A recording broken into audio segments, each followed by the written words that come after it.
It's Mickey TV, and this is my 2017 NFL season review, part number 6 or 7.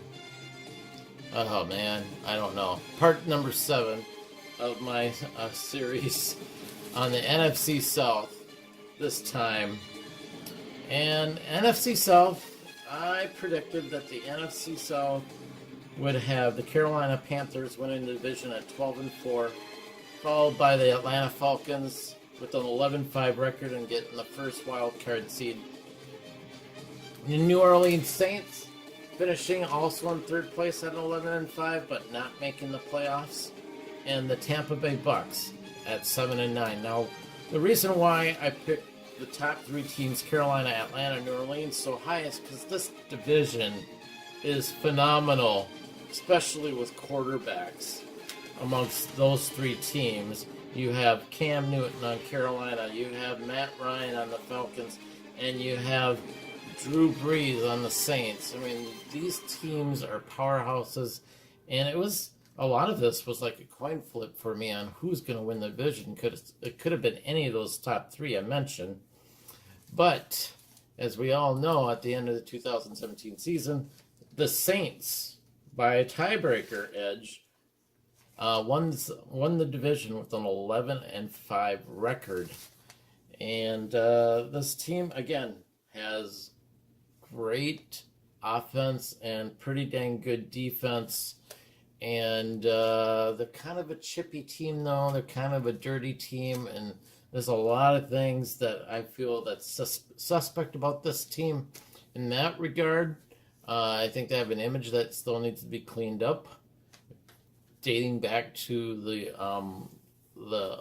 Bounty Gate incidents. But they won their division, and like I said, their big star player was Drew Brees, and he had 4,334 yards passing, 23 TDs, 8 interceptions with a 103.9 passer rating.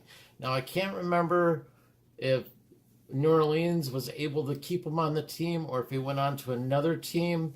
But if they lose this guy on their team, it's going to deplete their offense big time.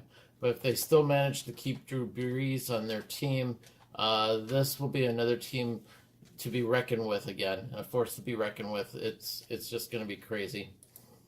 And then finishing second was the Carolina. Oh, wait. Let's reverse back. Now, the Saints, I forgot to mention, they made the playoffs. And in the first round, the Saints beat the Panthers, Carolina Panthers, by a score of 31-26.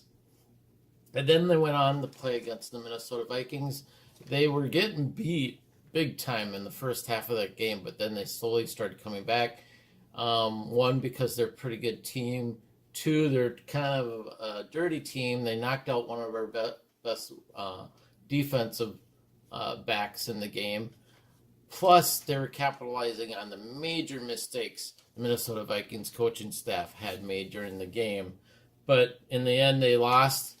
The Minnesota Miracle just deflated this team at the end. And it was quite amazing that they actually lost this game. But a part of me feels like they deserve to lose the game as well. The Carolina Panthers, they finished the season at 11-5 as well, and they got the first wild card seed. And they had Cam Newton leading the way for this team. This guy is amazing. Like I said, they have great quarterbacks on this team and they have pretty dang good defense. Unfortunately, the Saints beat them out. I think their home field advantage helped that team. But the Carolina Panthers in the first round of the playoffs, like I said, lost to the New Orleans Saints by a score of 31-26. Carolina, they're going to be in it next year again, too. They're going to be contender. They got Cam Newton. They got their wide receivers. They got a pretty dang good running back in James Stewart. And they got a pretty dang good defense, too. So the Panthers are going to come back again next year, and they're going to be in the running. And definitely one of the favorites to win their division. Cam Newton was their star player last year. This guy's a beast. I really like Cam Newton. One thing, though, is he needs to cut back on interceptions. Like I mentioned before, in my past videos, I like quarterbacks that both, are really good at passing and has a little bit of a run game going. And with Cam Newton, he had 3,302 yards passing, 22 TDs, 16 interceptions, with an 80.7 passer rating. He needs to bring that passer rating up, and the best way to do that is to cut back on his interceptions. If he can cut back on the interceptions by half, he has it down to 8, complemented with his 754 yards rushing this year. He had 6 TDs rushing.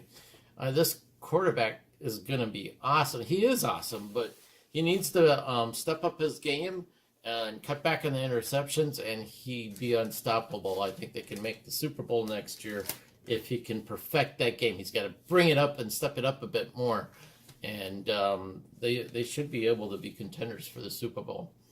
The Atlanta Falcons, just remember this team almost beat the Patriots in the Super Bowl the year before, and then kind of blew that big lead. I predicted the Falcons to finish second in the division. They wound up finishing third with a 10-6 record instead of 11-5. So I wasn't off by that much. I just kind of flip-flop with Carolina, and Atlanta got the third seed in the second wild card spot in the playoffs. And Atlanta went off to beat the LA Rams in the wild card round by a score of 26-13, which was rather impressive. But I kind of wasn't surprised because I didn't think the Rams were that for real last year. And then Atlanta went off to play against the Eagles, and of course we know the Eagles beat them 15-10 in Philadelphia. But still, they can hold their head high. Falcons were really competitive last year, which, is surprising considering they had a bad defeat in the Super Bowl.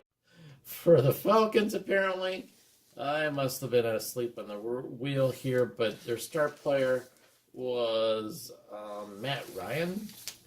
He had 4,095 yards passing, 20 TDs, and 12 interceptions for a 97.4 passer rating. And this team, as long as everybody's healthy in that, they're going to be contenders next year too.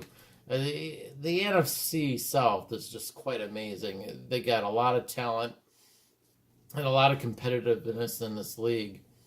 And I wouldn't be surprised if, 2 or 3 teams from this division are in the playoffs again. The Tampa Bay Buccaneers, I predicted them to finish 7-9, and they finished the season 5-11. This team's still in a rebuilding phase. I don't know if Jameson Winston, or is it Winston Jameson, their quarterback on the team. I don't know if he's really the future for this team. But we'll see. And their defense was halfway decent. This team needs a really great quarterback to compete in their division because there's already great quarterbacks on the other 3 teams. So they're going to have to do something to correct that. Their star player was Mike Evans, their wide receiver. 70 yards catches with 1,001 yards, and he had 5 TDs. This guy is a great player. I think it was like his second season this year that he played for the Tampa Bay Bucks, or was it his first season? I can't remember. But this guy, he's got the talent.